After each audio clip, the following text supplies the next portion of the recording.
The first week was spent wondering if you were fine, hoping, waiting for you to reply to that one text that I left.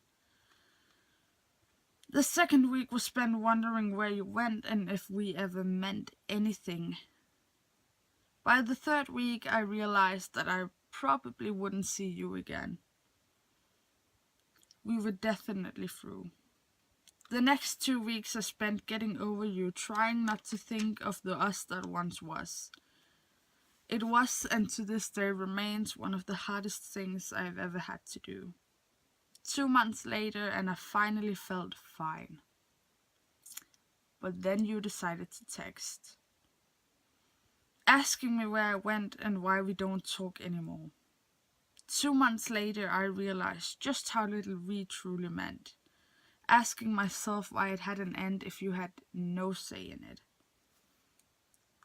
2 months later, I realized how little you can mean to someone who means the world to you. 2 months later, I realized that compared to you, I am nearly flawless.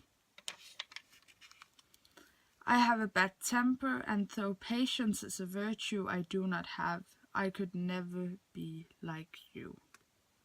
2 months later, and I realized that losing someone does not always make you the loser. 2 months later, I realized that sometimes being hurt is better than living the lie.